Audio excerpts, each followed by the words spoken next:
Sir, OBC की बात जनगणना की बात बहुत की जाती है। माननीय सभापति जी, जिसकी जात का पता नहीं वो गणना की बात करता है। आपको जितनी गाली देनी है आप दीजिए, हम खुशी से लेंगे। सर, उधार की बुद्धि से राजनीति नहीं चलती है। मगर मैं अनुराग ठाकुर जी से कोई माफी नहीं चाहता हूं, मुझे कोई माफी की जरूरत नहीं है।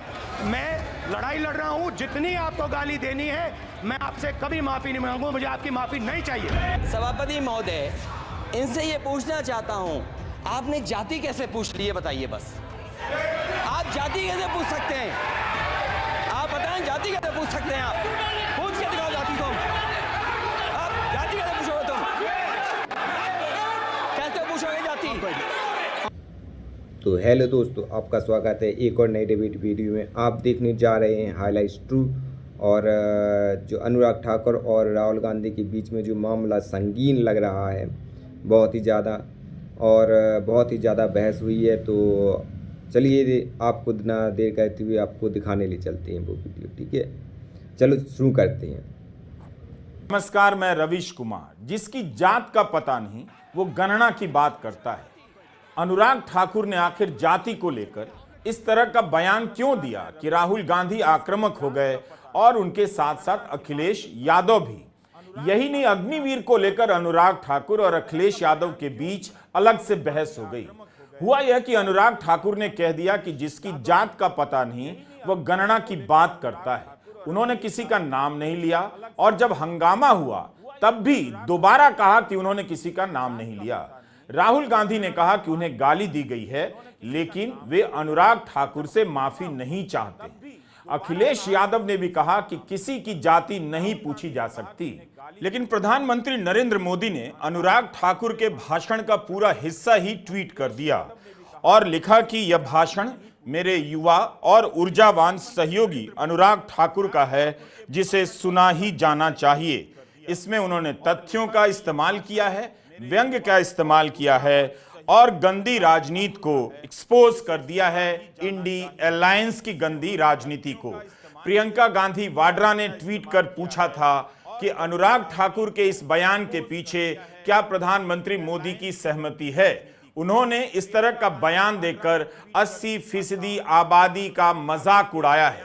लेकिन प्रधानमंत्री मोदी के इस ट्वीट से साफ हो गया कि अनुराग ठाकुर का यह बयान हवा में नहीं था। राहुल गांधी की तरफ जो इशारा किया गया था वो हवा में नहीं था। भले ही अनुराग ठाकुर ने नाम नहीं लिया, मगर जात की बात कर एक बहुत बड़ी गलती की।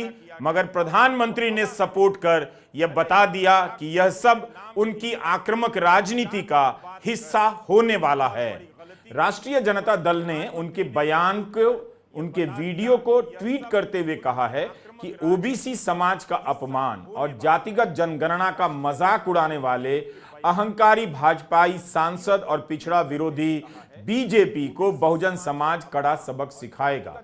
प्रियंका गांधी वाड्रा ने अनुराग ठाकुर के बयान के हिस्से का वीडियो ट्वीट किया है और लिखा है कि क्या अनुराग ठाकुर का यह बयान प्रधानमंत्री के कहने पर आया है।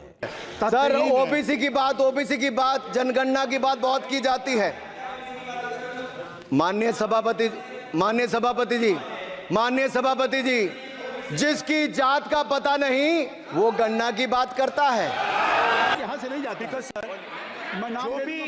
स्पीकर सर, जो भी इस देश में दलितों की, आदिवासियों की, पिछड़ों की बात उठाता है, जो भी उनके लिए लड़ता है, उसको गाली खाना ही पड़ता है। और मैं ये सब गालियां खुशी से खाऊंगा, क्योंकि महाभारत की बात हुई तो महाभारत में अर्जुन को सिर्फ मच्छी की आंख दिख रही थी, उसी प्रकार मुझे सिर्फ मच्छी की आंख दिख रही है। जाति जनगणना हम करा के दिखाएंगे। खत्म। आपको जितनी गाली देनी है आप दीजिए, हम खुशी से लेंगे। धन्यवाद। कि इनको भाषण देने से पहले पर्ची आती होगी, लेकिन हर बार इंटरवेंशन के लिए पर्ची आती है। अब अपने बलबूते पर। सर, उधार की बुद्धि से राजनीति नहीं चलती है, उधार की बुद्धि से राजनीति नहीं चलती है। यहाँ पर्ची लेने से काम नहीं चलता है। अनुराग ठाकुर जी ने मुझ पर गाली दी है। नहीं, कोई बात मुझे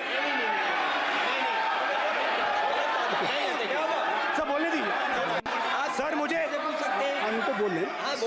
सर अनुराग ठाकुर जी ने मुझे इंसल्ट किया है, मगर मैं अनुराग ठाकुर जी से कोई माफी नहीं चाहता हूं। मुझे कोई माफी की जरूरत नहीं है। मैं लड़ाई लड़ रहा हूं। जितनी आपको गाली देनी है, मैं आपसे कभी माफी नहीं मांगूंगा। मुझे आपकी माफी नहीं चाहिए। राहुल गांधी जी, मैं चेयर पे हूँ और चेयर का काम है कि अगर कहीं भी कोई असंसदीय या किसी को गाली दी गई तो मैं उसको देखूंगा, मैं उसको कार्रवाई निकालूंगा, मिस्टर के उसको निकलवाऊंगा। ठीक है, आप नहीं कर रहे हैं, लेकिन अगर दी है तो मैं उसको कार्रवाई का हिस्सा दिखवा के उसको स्पंज करूंगा।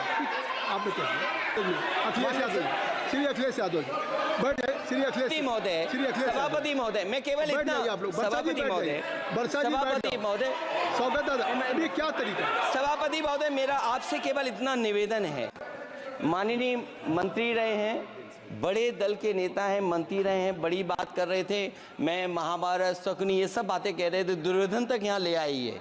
मैं केवल सभापति महोदय इनसे ये पूछना चाहता हूँ, आपने जाति कैसे पूछ ली है बताइए बस। आप जाति कैसे पूछ सकते हैं? आप बताएं, जाति कैसे पूछ सकते हैं? आप पूछ के दिखाओ जाति। तुम आप जाति कैसे पूछोगे? तुम कैसे पूछोगे जाति? आप बैठिए। नहीं, जाति नहीं पूछ सकते आप। आपने कह दिया ना, अब आप हमारी जाति नहीं पूछ सकते। आप हमारी व्यवस्था सुन लें, आप मेरी व्यवस्था सुन लें। कोई सदन में किसी की जाति नहीं पूछेगा। अनुराग ठाकुर मोदी सरकार की तरफ से आक्रामकता के नए चेहरे लगते हैं। पहले भी आक्रामक रहे हैं। जब दिल्ली में नागरिकता कानून के विरोध में आंदोलन चल रहा था, तब उनके एक बयान ने सारी सीमाएं पार कर दी। उसका उन्हें इनाम भी मिला। राज्य मंत्री से केंद्रीय मंत्री बना दिए गए।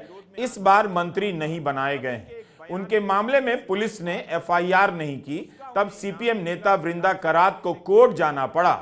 दिल्ली हाई कोर्ट ने यह कहते हुए मामला खारिज कर दिया कि अनुराग ठाकुर ने हंसते हुए कहा था, इसमें कोई आपराधिक मंशा नहीं है। तब अदालत के इस फैसले की काफी कड़ी आलोचना हुई।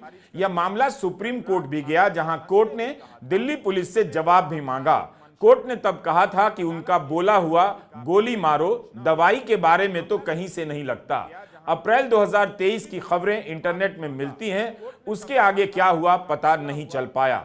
कभी भी आप किसी से गोली मारने की बात मत कीजिएगा। आप अनुराग ठाकुर नहीं हैं, जेल चले जाएंगे। जब आप तर्क से बहस नहीं कर पाते हैं, लड़खड़ाने लग जाते हैं, तब आप सामने वाले को गोली मारने की बात करते हैं और जाति, धर्म, खानदान पर उतर आते हैं। यह आपकी हताशा है। इससे पता चलता है कि आप बेहद गुस्से में हैं और होश खो बैठे हैं। निजी बातचीत हो या सामाजिक, कभी भी किसी से मत कहिएगा उसकी जात का या तुम्हारी जात का पता नहीं। यह हर तरह से गलत है, आपराधिक है, जातिवादी सोच है। आज सदन में वही सब कहा गया जो आईटी सेल के मीम में राहुल को लेकर चलाया जाता था। जाति की जनगणना की मांग नीतीश कुमार ने की है,